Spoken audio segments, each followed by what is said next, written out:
Fala aí pessoal, tudo bem? Show de bola. Vamos lá, vamos começar aqui mais uma live.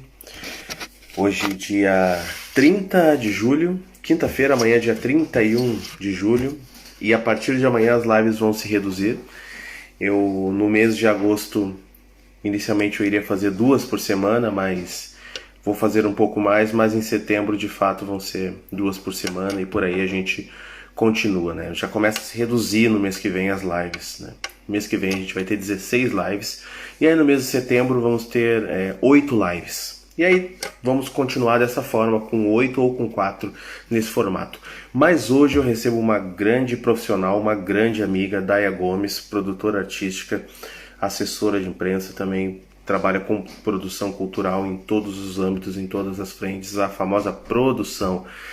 Daya trabalha com chimarruts, com Mascavo, Tia Gomes, Serginho Moá, já trabalhou com Nalanda, Zé Caetano, Pente Fino, com um monte de gente. E nós vamos aqui falar um pouco sobre a carreira dela, vai ser super bacana. Assim que a produção entra aqui, eu já vou chamar ela e a gente vai iniciar esse bate-papo. Amanhã eu recebo o Paulinho Oliveira do grupo Fundo de Quintal. Vai ser uma super live. O Paulinho já está à frente aí do Fundo de Quintal há 31 anos tocando com fundo, mas também tem um trabalho paralelo dele, solo, né? Vamos lá. Vamos chamar aqui a produção. Chamar a Daya pra gente começar a conversar, trocar ideia. Vai ser muito bacana. Já tá na área produção e a gente vai começar. Convidem os amigos de vocês. Nós vamos até 5 horas no horário de Brasília, até as 10 no horário aqui de Berlim. Alô, produção, onde você está? The production. Já mandei um alô pra produção, acho que ela já vai entrar aqui dentro de alguns segundinhos. Vamos ver. As lives passadas, como eu sempre falo, IGTV, YouTube. Adriano Trindade Oficial, esse é o meu canal lá no YouTube, e no IGTV, aqui mesmo no meu Instagram, vocês podem conferir todas as lives que se passaram. Tem mais de 120 entrevistas, né? É bastante coisa, muito bom. Produção, cadê você? Te mandei um alô, sei que tu tá aqui, tu também me mandou um pedido para te convidar, mas não estou achando, a produção não entrou ainda. Vamos ver. Pera aí, gente. Pera aí. Segura a onda aí. Vamos de novo. Manda um sinalzinho se tá me ouvindo aí, produção, por favor. Ah, agora sim. Agora rolou, né? E aí, produção, beleza? Oi, Adri, tudo bom, querido? Show de bola, bom te ver. Quanto tempo, né? Quer dizer, quanto tempo, assim, real time, né? Porque a gente se fala bastante aí pelas redes, pelo Lattes. Totalmente. Real time faz tempo, sei lá, mais de 3 anos que não vamos ao Brasil. Mas eu estou muito feliz em te receber aqui, produção. Tu tem uma carreira maravilhosa e a gente precisa te explicar. Temos muitas histórias, né? Nós vivemos muitas histórias juntos e eu tenho bastante alegria em te ter como irmão, te ter como amigo e ter trabalhado contigo muito tempo. A gente trabalha junto ainda, tá, pessoal? A gente ainda trabalha. E nós vamos falar sobre tudo isso. Obrigado por estar aqui. Obrigada a você pelo convite. No primeiro momento eu até fiquei assim, gente, mas eu participar da live? Por quê? Aí tu falou, não, tu tem muito que dizer assim, vamos participar. Eu digo, é verdade, ele tem razão, a gente tem muita coisa para contar. E tem muita coisa para contar porque esse ofício de produtor cultural, esse ofício de assessor de artista ou assessor de imprensa, ou trabalhar num evento musical ou num evento artístico, tem que ter uma habilidade incrível, não só uma habilidade técnica, mas também uma habilidade humana para lidar com as pessoas, para lidar com quem chega perto do artista e para lidar com o artista que às vezes também não quer nem chegar perto do público. E muitas vezes a bomba sobra na mão de quem? Da produção. Um monte de coisa e ainda tem que se preocupar em quebrar o galho e massagear o ego do canário, né? Faz parte, é verdade. Mas como é que começou essa história de produção? Porque eu te conheci, tu estava trabalhando com o Pente Fino, e logo em seguida tu entrou com o Zé Caetano, e aí teve aquela cena super curiosa lá na Cidade Baixa, onde tu e a Gi estavam, né, divulgando o show de samba rock. Tu podia contar essa história, né? E ela perguntou se eu Era a conhecia. Josi e a Gi. Essa Ah, história não era a é? Josi e a Gi, não era eu. Foi muito engraçada essa história, porque o primeiro contato que eu tive contigo, tu não sabe como é que foi. Eu vou te contar agora. Tell me one's true. Então, quando a minha carreira começou, na verdade, eu sempre fui ligada às artes, né, Adri? Eu comecei a fazer teatro com 13 anos, fiz teatro por 10 anos, estive envolvida com dança, sempre estive, assim, permeando ali pela área da cultura. E aí a função com a música começou, porque ali em 2008, que foi quando a gente se conheceu, quando eu comecei a trabalhar com isso, eu não estava fazendo nada ligado à arte, mas eu era muito consumidora da cultura em Porto Alegre. Então, eu conhecia muitos DJs, muitos músicos, muitos donos de casa noturna, pessoal do teatro, circulava muito por esse meio. E aí tem aquela história da ocasião faz o ladrão, né? A galera eu sempre tive essa coisa meio RP, assim, nata. E aí uma vez o Vini Lacerda chegou para mim, ele me chamava de prima, porque ele era muito amigo do meu primo. Ele chegou para mim e falou: "Ô prima, por que você não vende meu show? Você tem tanto contato, você fala com tanta gente, você é tão carismático, por que você não vende meu show?" E aí, e dali a gente começou com a ideia da EVA Arte e de começar a fazer eventos. E aí era eu, a Jo e a Gi, éramos sócias, né? E o Entendi. primeiro bar que a gente pegou em Porto Alegre para fazer agenda foi o Homes Bar, Isso. ali na João Alfredo, e Entre em o seguidinha Bongo a e o gente também. Parafernália. Exatamente, que tu tocava muito nos dois, né? No Bongô e no E no Parafernália e Rons no eu Preto Zé. toquei no Rons também. Também toquei no Rons. Sim, no Rom também, verdade. E aí, em seguidinha, a gente pegou a agenda também do Abbey Road ali na Plínio, e Ótimo. foi aí que começou a minha história como produtora. Eis que uma certa noite eu estava numa reunião do meu outro trabalho, porque eu era gerente em uma das unidades das escolas QI, em Porto Alegre.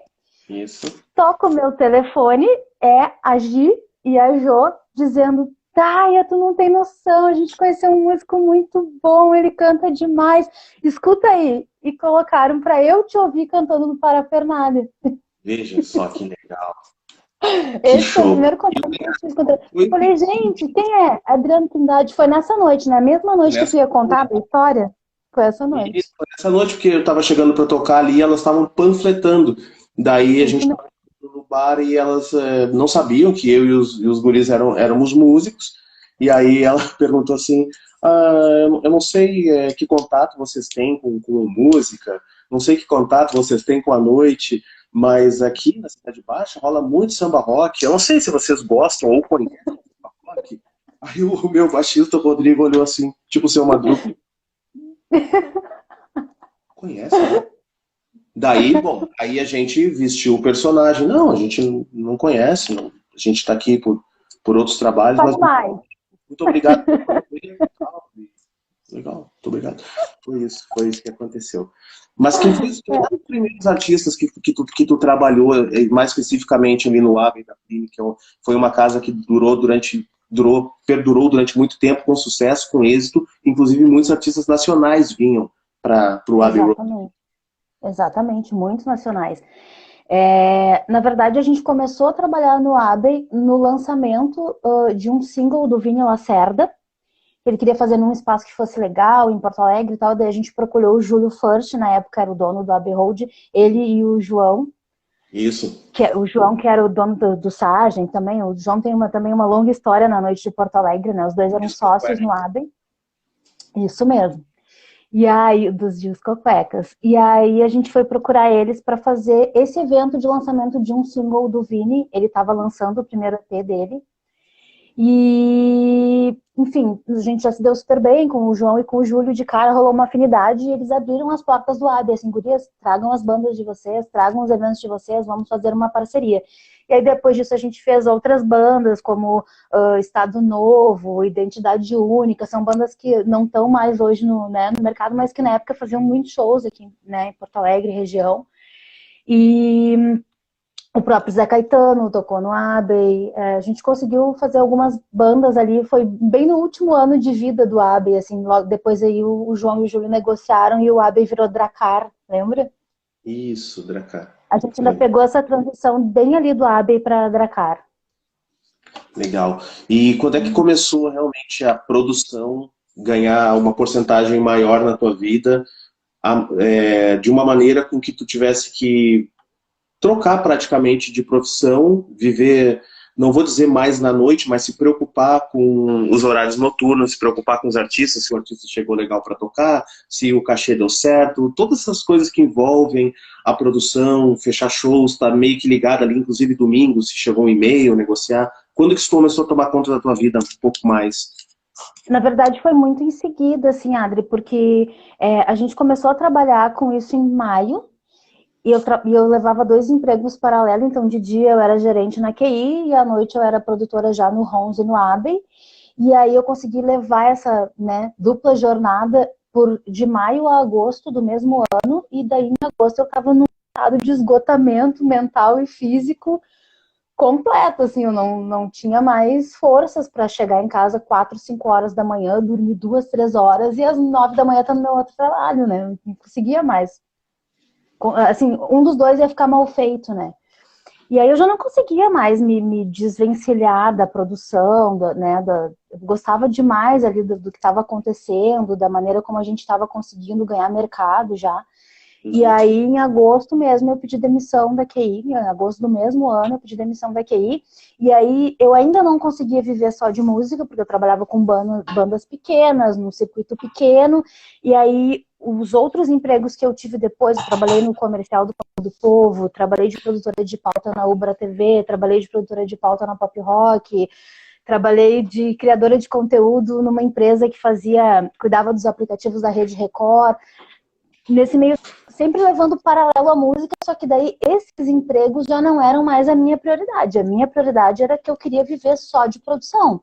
E aí eu trabalhava 6 horas num emprego, né? Pegava empregos de meio turno para poder me dedicar às outras horas. Aí já a carreira do Zé Caetano, porque aí quando a evento acabou, o Zé Caetano disse, abraça minha carreira, vem comigo, vamos junto, eu tenho um projeto, eu quero lançar um CD, e eu acho que tu é a pessoa para executar para mim, acho que tu... E eu posso dizer assim que o Zé Caetano foi a minha grande escola, assim, a minha grande escola e a minha porta de entrada no mercado de produção foi o Zé. As pessoas que ele apresentou, o network que eu criei a partir do trabalho dele, me trouxe até onde eu tô hoje. Maravilha. São dois momentos bastante opostos em termos de noite, da noite do Rio Grande do Sul, do Brasil inteiro, mas do Rio Grande do Sul mais propriamente, que era a nossa zona de atuação. Tu começa a trabalhar com o Zé Caetano, que é um artista que já estava pronto, já estava tocando em todos os bares da cidade e do interior ali desde 2000, 99, 2000, 2001. Tu pegou um canário pronto, que tem público, e qualquer lugar que ele chegasse iria estar completamente cheio o show, porque estávamos num momento onde existiam casas de show, bares, lugares para música ao vivo de segunda a segunda em todo o Rio Grande do Sul, coisa que hoje nós não temos.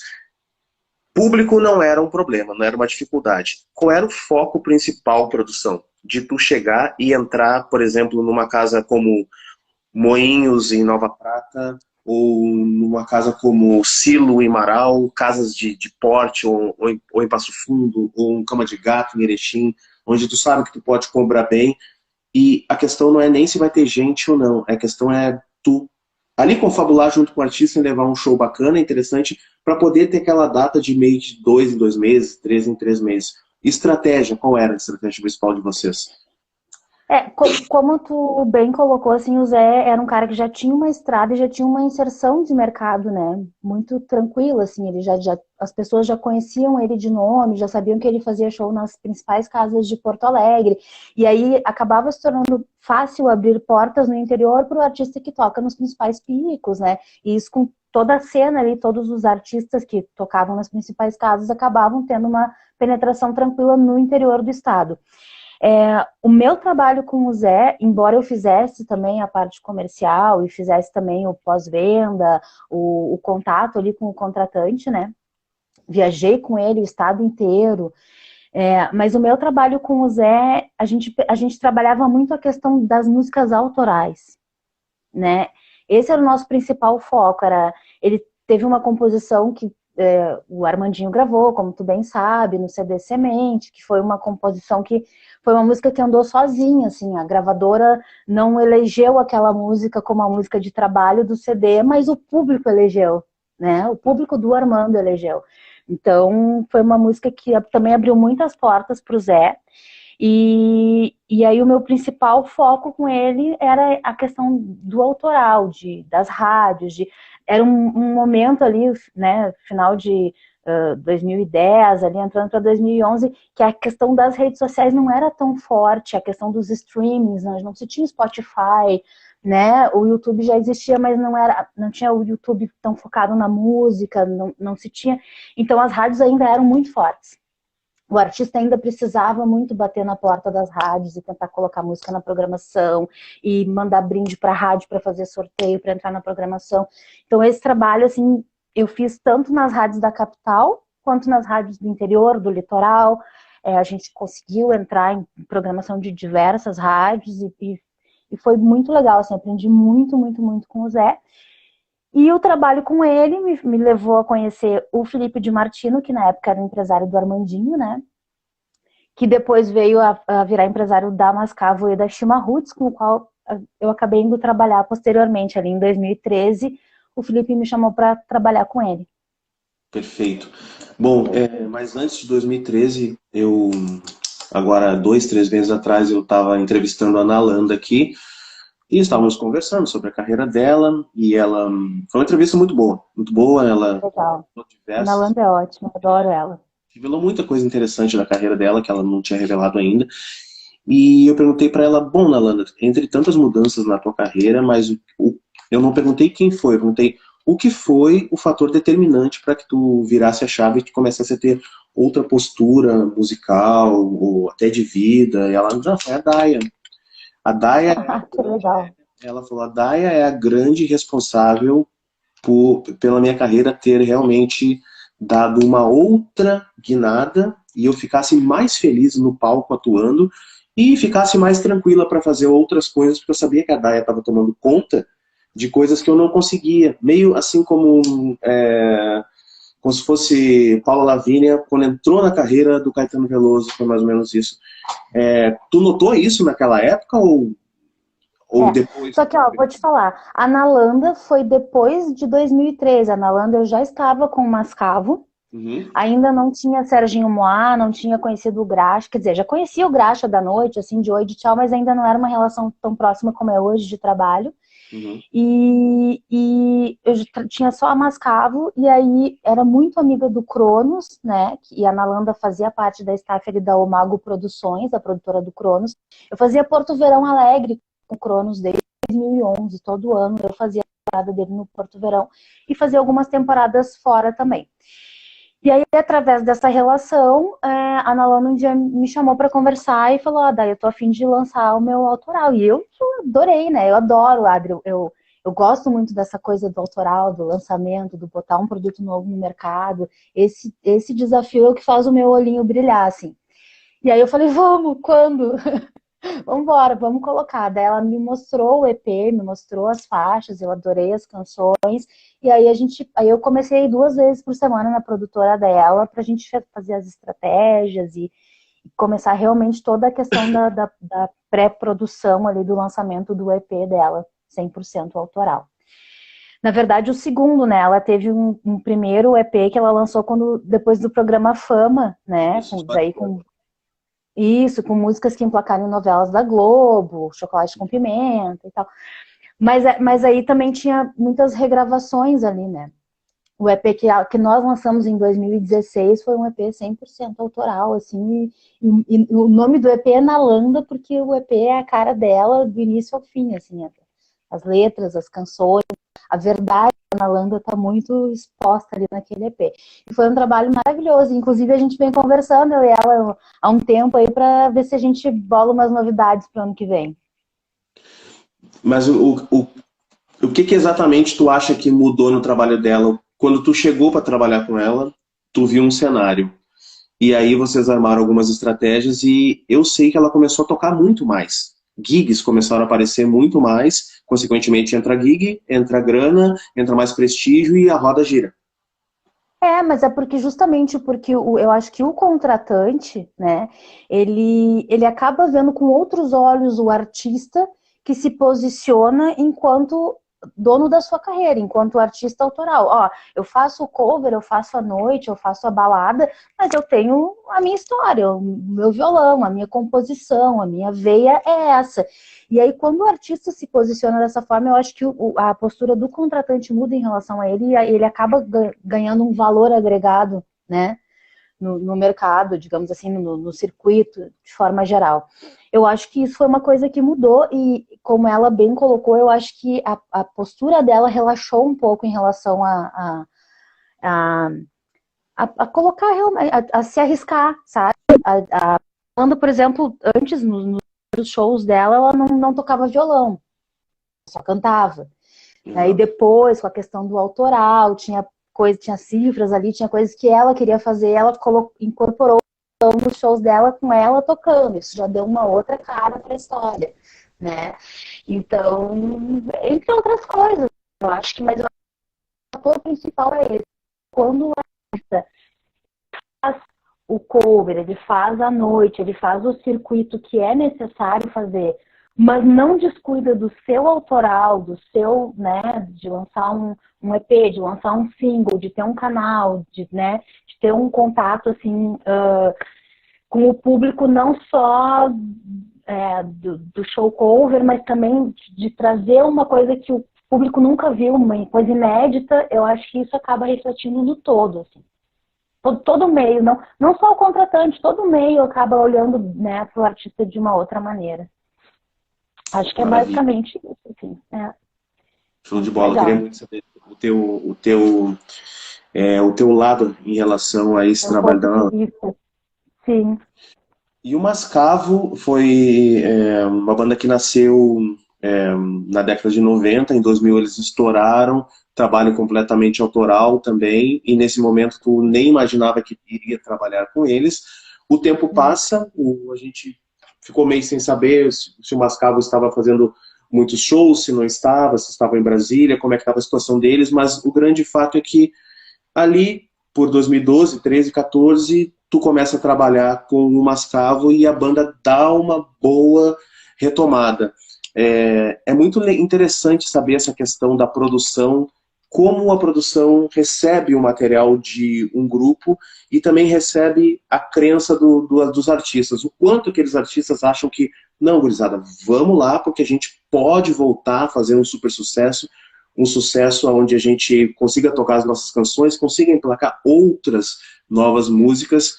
Aí eu te pergunto, o Mascavo, que foi uma banda que já fez muito sucesso, tinha música autoral, imagino que tenha sido muito difícil para fazer eles voltarem a ficar no lugar que eles merecem. Como é que foi o trabalho com eles inicial? Vamos lá. Então, na verdade, o Mascavo foi assim, o Felipe de Martino primeiro abraçou a história deles, né? Eles já vinham, o Felipe estava ainda com o Armandinho, quando eu conheci o Felipe, e a gente, muito amigo, ele morava em São Paulo, daí cada vez que ele vinha para Porto Alegre, ele dizia, vamos tomar uma cerveja lá no Girassol, vamos bater um papo, a gente se encontrava, conversava, e volta e meia ele dizia, um dia tu vai trabalhar comigo no Armandinho, um dia tu vai trabalhar comigo no Armandinho, e eu, tá, beleza, um dia eu vou, e ficava por isso mesmo, né?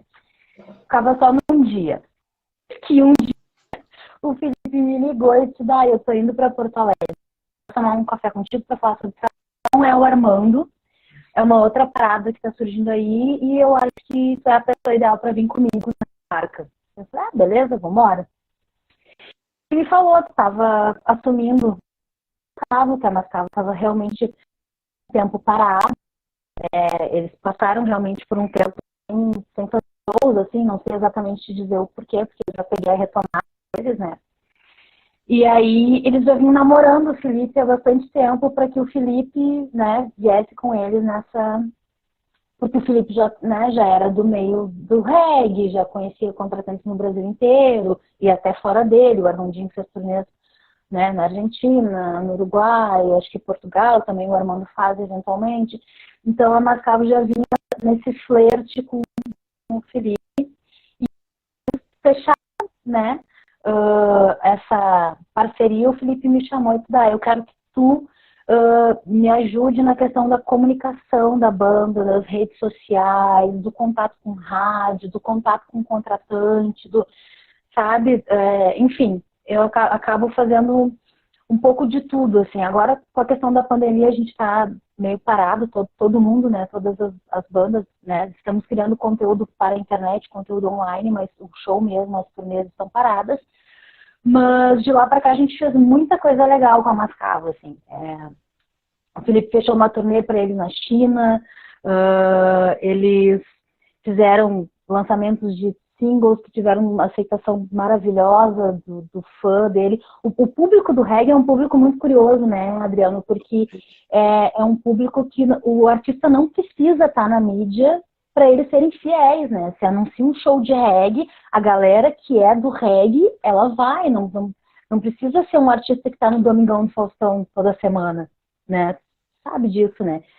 Então, a gente começou apostando com um cachê que não era o valor que a gente trabalha hoje, porque a banda estava voltando e precisava ganhar mercado, precisava ganhar espaço, mas aí a banda foi ficando, né, pô, a Mascavo voltou, que legal, e os shows bacana, e a gente foi cada vez ali lançando coisas novas e aumentando o cachê, e hoje a gente está com uma história bem legal com a Mascavo, assim, de as pessoas querem contratar porque querem ouvir os hits lá dos anos 2000, porque também um trabalho que é impressionante, passa de pai para filho, né? A gente gravou o DVD de 15 anos da Mascavo, no Opinião, agora em 2015, e você via famílias inteiras na plateia, assim.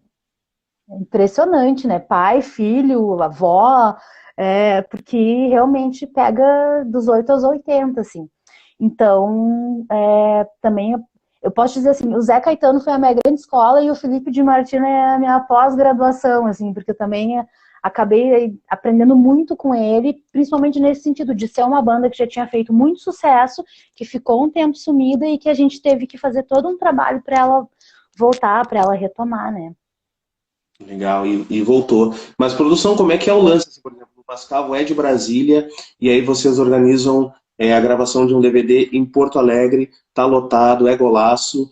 Antes de tu trabalhar com a Shima Roots, os guris de Porto Alegre, daí eles vão lá e gravam o primeiro DVD em Curitiba, por exemplo. Eu quero saber a questão das praças. Quando tu tá com um artista na mão, por exemplo, tá com o Serginho Moá, tu deve saber muito bem que o Serginho Moá pode ser gol em Frederico Westphalen, Iraí e Santo Ângelo. E que talvez tu tenha que trabalhar um pouco mais em Itaqui, São Borja, Uruguaiana. Como é a questão das praças, assim, para vocês que trabalham na produção e estão ali tentando vender os artistas, sendo que em muitos lugares vocês nem precisam tentar, já ligam para vocês.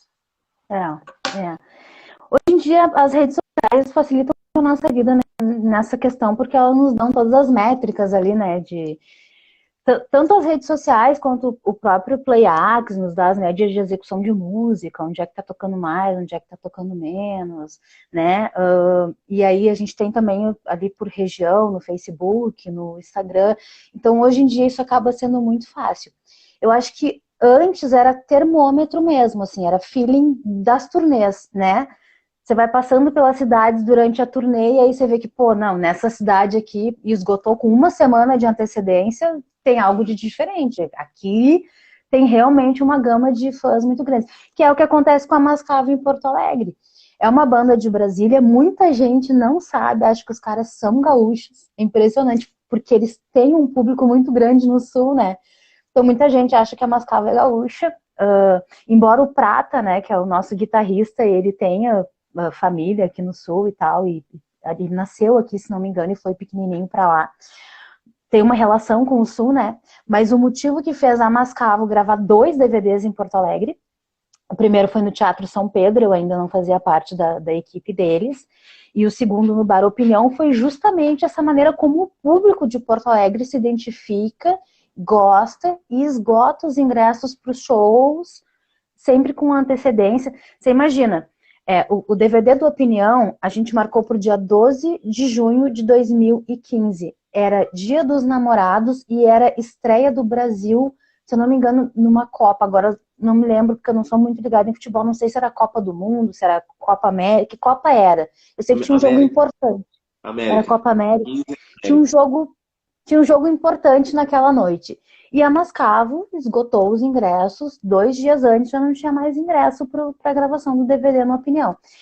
Então, e o mesmo acontece com a Shima em Curitiba e em São Paulo também. A Shima Roots tem uma aceitação em São Paulo e um público em São Paulo, assim, muito, e não só São Paulo capital, assim, em outras cidades, no litoral paulista. A gente, agora, esse verão, a gente fez muito show no litoral paulista, show de prefeitura, sabe, esses shows abertos na beira da praia, a gente fez muito show, assim, porque realmente a Shima tem uma aceitação muito grande em São Paulo e em Curitiba, muito grande, e a Mascavo em Porto Alegre. Agora, qual é a mágica que faz isso acontecer? Eu não sei te dizer exatamente qual é o, né, eu acho que é identificação do público, eu acho que o público abraça um determinado estilo musical, não sei se é porque se sente tocado por aquela determinada música, se bem que se você for pegar, por exemplo, Um Anjo do Céu, é uma música que é um dos primeiros sucessos da Mascavo, né?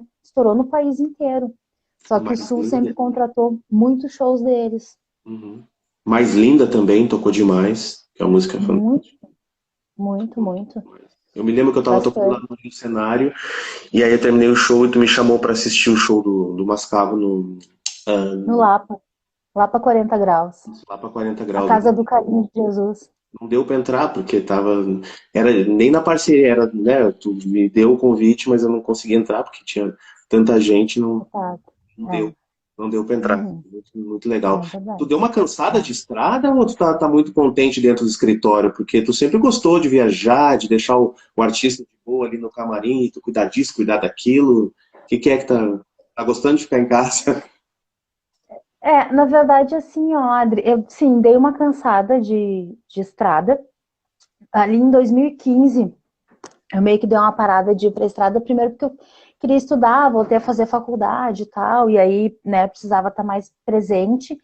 E hoje em dia, assim, nos shows que são muito importantes, assim, que nem agora o Serginho Moá, quando lançou a carreira solo, né? A gente tá trabalhando agora na produção do Tributo à Teixeirinha, que Olha que ia show. estrear esse ano.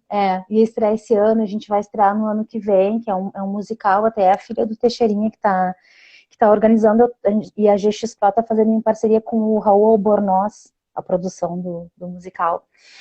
E aí a gente ia estrear esse ano, vai estrear ano que vem para esse, eu vou também. Então, assim, quando é lançamento, estreia, essas coisas, eu gosto de estar presente. Mas a turnê em si, eu dei uma cansada, sinceramente. Deu Dei uma uma cansada. segurada, deu uma segurada. É, exatamente. Porque assim, a gente sabe que é legal, é muito legal, mas a gente sabe que não é só glamour, né, Adri? A gente passa muito perrengue na estrada, é voo que atrasa, é turbulência, sabe, você fica meio perdido, um dia tá num hotel, outro dia tá no outro. Então, assim, é muito legal, mas chega um momento também que o corpo pede pra gente dar essa parada, sabe? Em função de todos esses, né, esses perrengues e a parte que não é tão glamurosa, chega uma hora que a gente dá uma cansada mesmo. E eu gosto muito da parte executiva, da parte burocrática, da parte da pré-produção que é feita do escritório, do pós-venda que é feita do escritório. Então, acabei me dando melhor assim nessa coisa do home office. Que show. Tu faz o Uhum. quê? Faz uns 8 anos que tu não tá fumando mais, é isso? Não tá o quê? Fumando. Ah, sim, parei em 2013. 2013. 13, né? Não sei, Sim. não sei quando toma um cafezinho não sente falta. Eu não fumo, né, pessoal, mas eu conheço bastante gente que fuma. Sei mais do que eles. Bem que tu faz de não fumar. Não, hoje em dia não mais, assim, no início foi difícil, nossa, até porque eu parei na raça, né, Adri, na cara e na coragem. Mas, inclusive essa vez lá do Rio, que eu fui assistir teu show no Rio Cenário, depois, né, teve o show Uhum. da Mascavo, eu tinha recém parado, assim, foi Isso. 2013, né, Eu tinha pergunto, recém pergunto por um parado. propósito, eu pergunto a respeito disso por um propósito, porque O artista, quando ele está muito na noite no Brasil, os horários são completamente diferentes, por exemplo, aqui da Europa. Aqui, por exemplo, eu começo às 7 e eu termino às 9. No Brasil, por exemplo, houve momentos onde eu estava entrando no palco 4 horas da manhã em Santana do Sim, Livramento. Tá entendendo? sim. Então, existe a ansiedade, existe o desejo dos artistas de fumar um cigarro, de beber um pouco mais, porque são horários completamente malucos, né, produção? Completamente loucos, né? Imagina tu terminar um show O 6 nosso interior, às 8 da manhã. o nosso interior do estado tem essa cultura das pessoas de não sair de casa antes da meia-noite, não sei o que acontece, né? Isso já aconteceu. No início eu estranhava muito, assim, porque a gente chegava no pico, às vezes, para conferir camarim, behinder e coisa, e meia-noite não tinha ninguém. Eu digo, bom, não vai vir ninguém pro show, né? Quando dava meia-noite e 30, começava a formar fila, 1 hora da manhã o pico tava lotando e fica, como assim, gente? O que acontece? Em Nova Prata, como é que é o nome daquele lugar que tem em Nova Prata? É Master Hall, Grande, pode ser? grandes bar ou Master Hall. Master Hall. O Master Hall foi essa vibe, a gente fez umas cavos lá e meia-noite e meia não tinha ninguém no pico. Quando foi 1 hora, estourou. Mas eu acho que é o Rafa que diz que o termômetro é o Rafa. Ele fala, o termômetro é a praça. Se tu acha que a gig vai da gente, se a praça tá muito cheia, não vai lotar a gig. Se a praça tá mais ou menos, pode ter certeza que todo mundo vai pro show. O Rafa diz isso. Ele gosta de Sim. falar. E por falar em Rafa, produção, eu assisti, acho que foi um mês atrás, a live da Shima Roots, maravilhosa, nota 10, grande cenário. Me fala, em tempos agora de pandemia, como organizar essa live, né, para ofertar para o público de casa uma live, por exemplo, da Shima Roots. Tecnicamente, qual foi o trampo de vocês para botar essa live na rua? Então, eu acabei cuidando ali mais da parte da divulgação, né, da live, toda a parte de comunicação, das postagens em rede social, e quem cuida da parte da execução técnica da história é o alemão, o Iremar, tu deve conhecer ele, que já foi do Poca Vogal, do Engenheiros, e agora ele trabalha também conosco, já faz olha, acho que uns 5 anos que ele está conosco, ele faz a estrada da Mascavo e ele faz a estrada da Shima. Então, o alemão que fez toda a questão da estruturação, desde a escolha do local até a escolha, a escolha de qual operadora ia né, disponibilizar o link para que a gente pudesse fazer uma boa transmissão, sem queda, sem travar o vídeo, né, toda essa preocupação, porque no YouTube tu tem que ter uma resolução melhor, tu tem que ter, né, para que tenha uma boa captação de som e imagem, requer uma boa qualidade técnica. E então é trabalhoso, tá? Não é fácil e é trabalhoso também a viabilização disso em termos financeiros, né? Em tempos de pandemia, tu tem que conseguir apoiadores, patrocinadores, né? Porque essa estrutura ela não é de graça, né? Essa estrutura ela tem que contratar uma empresa que vai sonorizar, que vai captar as imagens, que vai. Então, as pessoas, às vezes, até os fãs falam, tem que ter uma live por semana. Eu digo, gente, vocês não sabem como é difícil colocar uma live no YouTube. Não tem como fazer uma por semana, é impossível, porque realmente dá um trabalho grande, assim, mas vale muito a pena também, porque a gente sabe que nesse momento as pessoas estão em casa e estão loucas para curtir um show, estão loucas que não pode, né, Adri? Então, ter essa opção de ir lá no YouTube e assistir uma live da Chime, assistir uma live do Serginho, acaba que amenizando um pouco essa sensação, né, que as pessoas têm de não poder sair de casa, de não poder curtir um show. Então, eu acho que as lives vieram para ficar. Eu acho que mesmo pós-pandemia, mesmo depois que as coisas voltarem ao normal, eu acho que vai se tornar um hábito das bandas fazer as lives. Eu acho que a gente vai ter shows sendo transmitidos ao vivo no YouTube mais, assim, mais comumente, né? Vai se tornar uma prática mais comum no futuro. E eu acho que isso é muito bom, assim, porque a internet alcança um público que talvez, né, esse artista não chegaria nesse público se não fosse essa live, né? Completamente. Ainda sobre Shima Roots, né? A Shima Roots tinha uma turnê agendada aqui na Europa no mês de abril, devido à pandemia. Infelizmente foi cancelada, mas ela vai voltar mas está se abrindo uma aresta bem interessante que são relacionadas aos shows em drive-in, que a Chimarruts já fez, e vocês estão trabalhando em prol disso. Me explica um pouquinho sobre a estrutura que pode ser levada para o interior, para pegar uma estrada de 400, 500 quilômetros, o espaço, como é que é? Vocês estão jogando com a prefeitura, com um contratante que vai disponibilizar uma área? Me explica os pormenores desse projeto É, Drive. na verdade, tu levar uma estrutura drive-in se tornaria, acho que, bem inviável, assim, é muito caro, né? É uma estrutura muito cara para te colocar num caminhão e sair em turnê com um show drive-in. Na verdade, a gente está negociando com produtores locais para que eles façam. As prefeituras, nesse momento, a maioria delas não tem de botar dinheiro em nenhum tipo de entretenimento, porque estão muito focadas em aumentar seus números de UTI, e eu acho que está correto, enfim, né? Porque precisam dar esse suporte agora para a área da saúde mais do que nunca. Então, a gente acaba contando com a iniciativa privada e tendo né, que fazer todos os cálculos ali, contando também com venda de ingresso, né?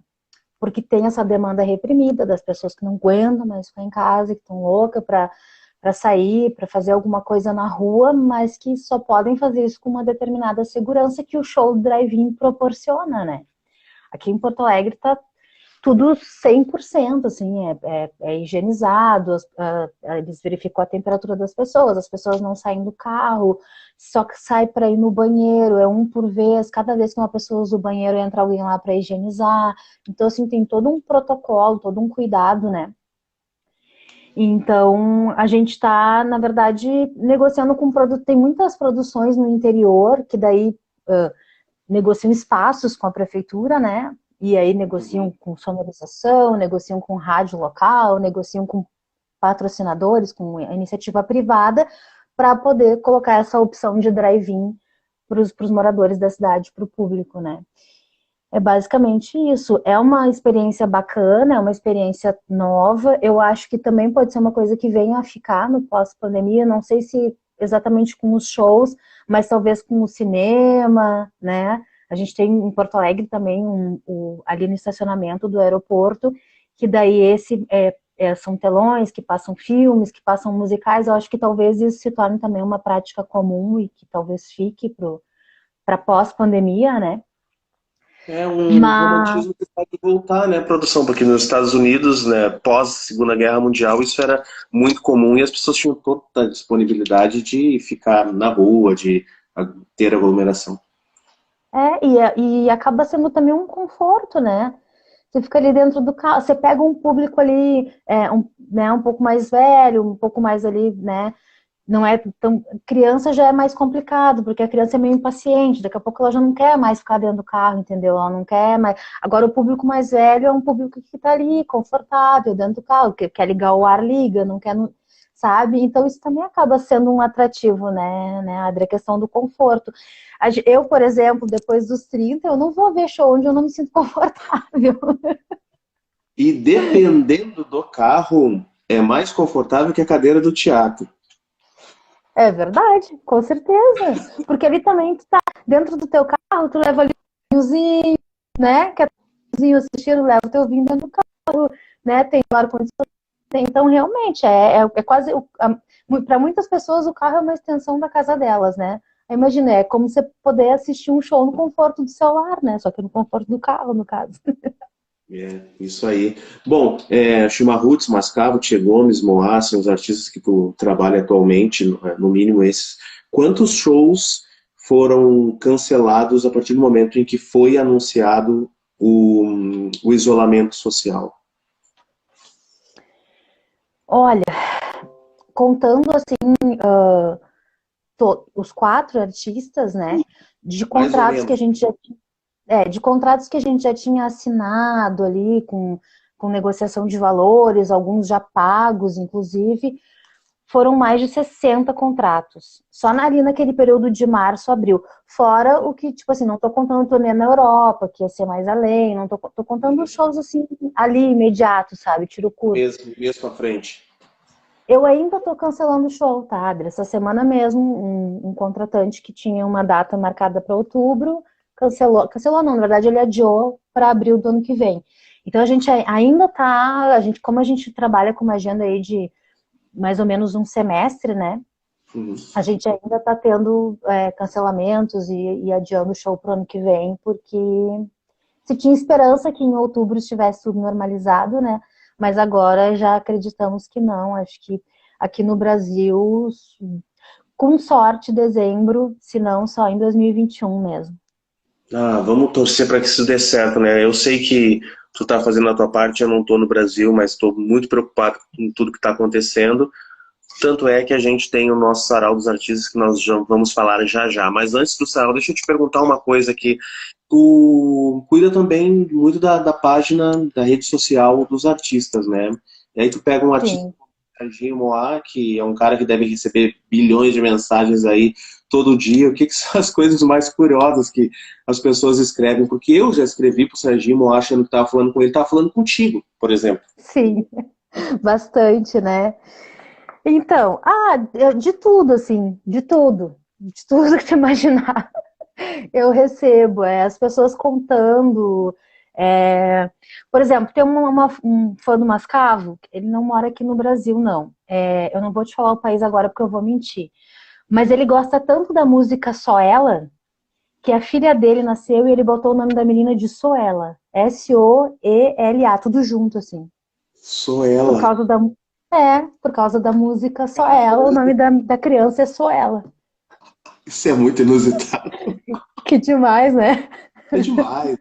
Mas o que acontece é o seguinte, né, produção? O fã, quando ele vai ali no Instagram do artista, hoje que a gente tem uma amplitude incrível e um alcance tremendo para chegar na pessoa, ele realmente ele espera que o artista vá responder para ele como se estivesse se encontrado na rua agora. E às vezes é um Sim, pouco frustrante pro fã, porque ele às vezes não entende que aquela página ali é uma página apenas para divulgação, embora esteja escrito essa página é administrada pela produção do artista e não pelo cantor, a pessoa ainda tenta fazer com que haja um contato. Mas assim, às vezes tu abre algumas exceções, tipo, nossa, eu preciso mostrar isso pro Mascavo, eu preciso mostrar isso pro... claro, muito. Às Alguns vezes, de vez em sempre. é inevitável, eu preciso. Muito. Sabe que eu sou muito.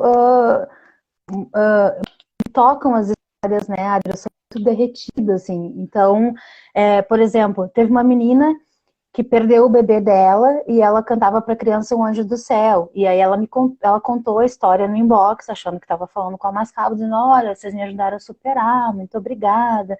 Tatuei a música em homenagem a, né, a situação e tal. E daí eu fui lá e respondi para ela falar: olha, não é a Mascavo, é a assessora, mas eu faço questão de contar essa história para os meninos. E se tu me autorizar, eu quero a tua tatuagem na rede social da banda, porque, né?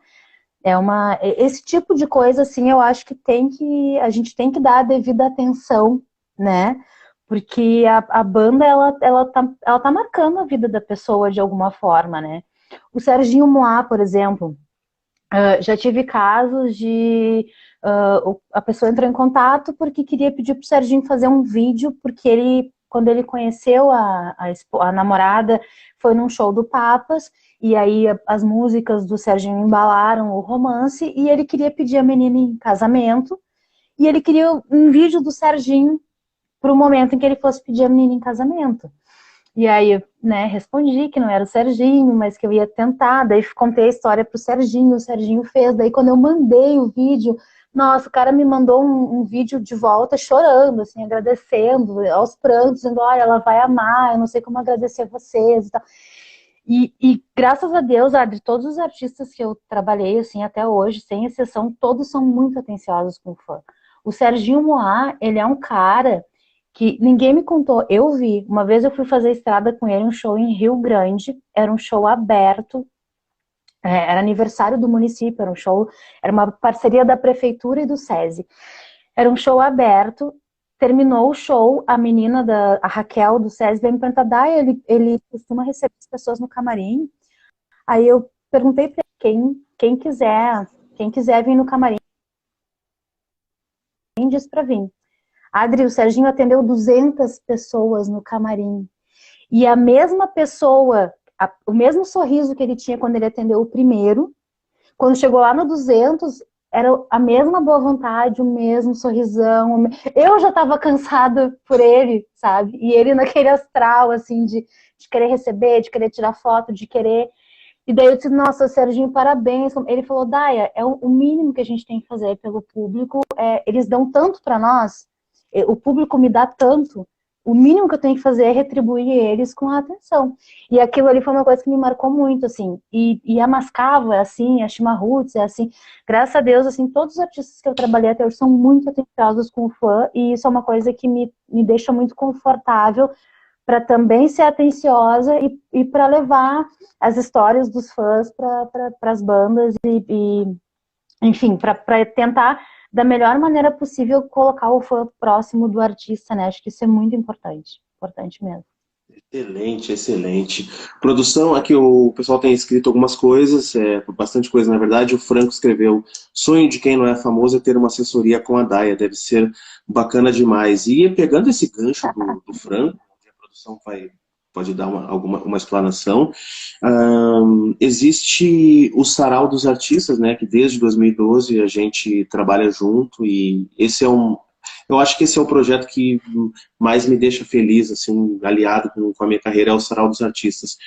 Eu já dei muita entrevista a respeito do Sarau dos Artistas, mas eu gosto muito do teu ponto de vista, porque o mesmo papel que eu tenho no Sarau dos Artistas, tu também tem no Sarau dos Artistas. Nós temos uma igualdade de posição, de posto e de apontamento. Nós dois, junto com todos os outros artistas que Eduardo Pita, Rafa Machado, Carlinhos Presidente, Luiz Carlos Borges, Malu, muita gente, Thiago Ferraz, eles nos apoiam, mas o teu ponto de vista ele é muito importante, porque desde o início, quando pensei em fazer o Sarau, tu foi a pessoa que sempre esteve ali junto comigo.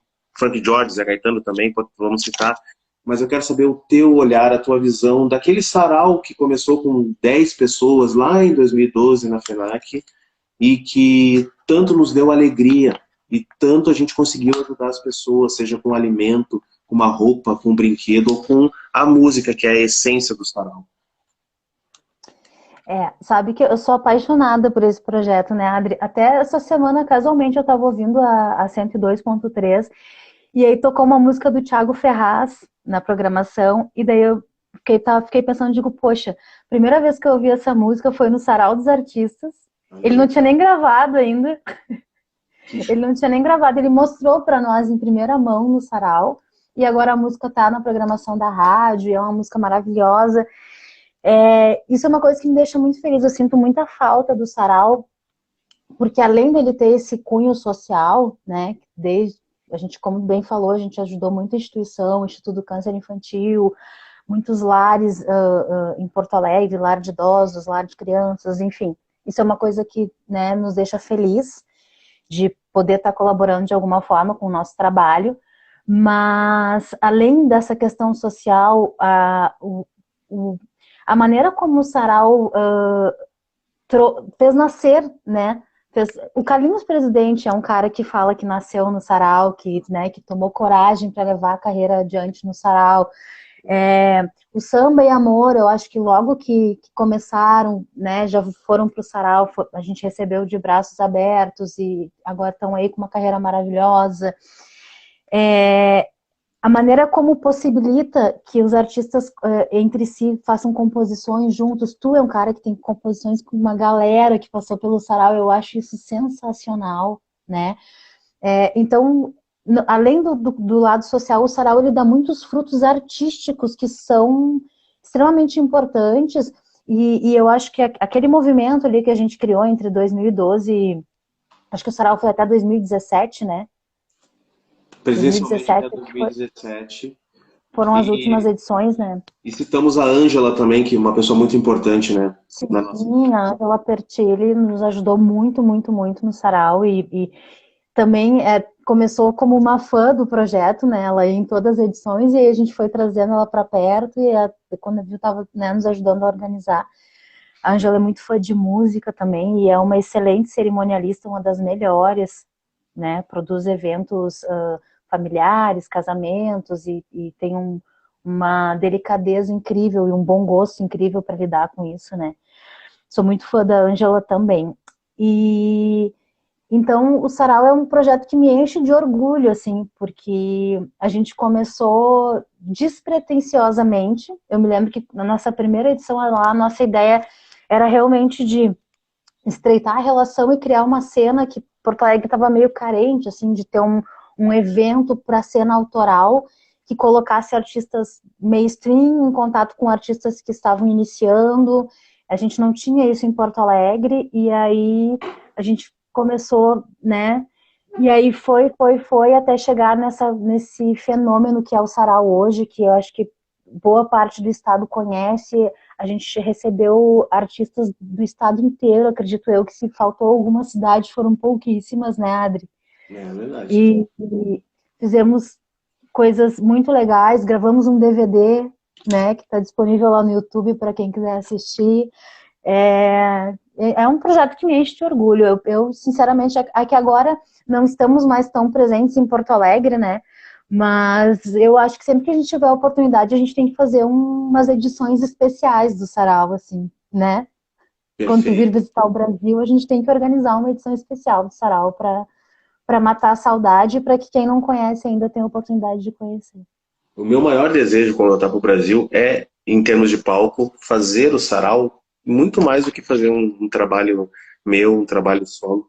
E porque ali eu sei que há essa corrente, essa união dos artistas, do público, da gente poder ajudar o próximo, todos ficam felizes. Não tem como uma pessoa não ficar feliz. É uma conjunção incrível, uma conjunção muito grandiosa. Produção, eu quero te agradecer aqui, a gente tem 4 minutos, eu tenho tempo ainda para fazer uma pergunta para ti, mas já quero te agradecer demais por tu ter me dado essa entrevista. Ó, a gente acabou de falar na Ângela, a Ângela entrou aí, ó. Ela entrou, Ângela, recém falamos de ti, Ângela. Né, produção? Sim. Não, a gente quer ter o fã. Acabamos de falar isso. Depois tu assiste a live para tu ver que a gente falou em ti. Para tu ver que isso tem veracidade, tem veracidade. Produção, obrigado Veracidade. demais, quero te agradecer Eu que te muito. agradeço. Esses últimos 3 minutos eu só quero te agradecer muito e vou deixar contigo e já deixar a bola quicando aí. Bom, esperamos que a pandemia em 2021 passe e que os projetos voltem. Bom, vai ter turnê da Chimarruts na Europa. O Serginho Moá, se tu puder Vai. me dizer o que ele está aprontando, o Mascavo vai continuar rodando no Brasil, Chimarruts também rodando no Brasil, Tia Gomes pelo Rio Grande do Sul e região sul. Conta um pouquinho o que são os projetos e as ações vitais agora, assim que essa pandemia terminar e a gente recomeçar. Então, vamos lá. O Serginho agora, dia 19, vai ter a primeira live dele oficial com banda no YouTube, né? Exato. Uhum. Então, em função da pandemia, então a gente vai continuar com essa turnê que é a primeira da carreira solo. A Chimarruts vai fazer a turnê na Europa. A gente ainda não tem as datas, teria ficado para novembro, a gente não sabe se vai conseguir cumprir em novembro, mas vai ter a turnê na Europa. A Mascavo vem com um trabalho novo, não sei se ainda em 2020 ou se vão deixar para 2021, mas estão trabalhando em novas composições, né? A gente vai estrear o tributo à Teixeirinha, também não tem data ainda, mas a gente vai estrear esse espetáculo, vai ser um musical e eu tenho certeza que vai ser muito legal também. E a expectativa é essa, né, Adri? Que a gente consiga colocar esses eventos virtuais em andamento esse ano e que assim que essa pandemia acabe, que a gente tenha realmente uma demanda reprimida e que a gente vá, enfim, ter muitos shows em 2021 e conseguir colocar todos esses projetos de toda essa turma aí na rua. Espero te ver no Brasil o ano que vem. Espero que tu esteja na Europa quando a Shima for para aí para tu poder ir nos shows também, né? Com certeza. E é isso.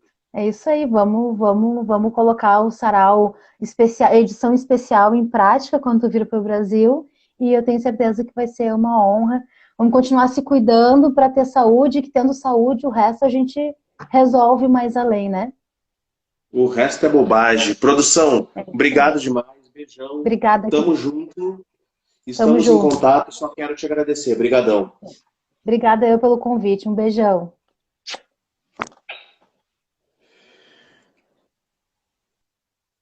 Que maravilha, né, gente? Produção Daya Gomes, uma grande produtora artística, cultural, musical. Foi um papo muito 10.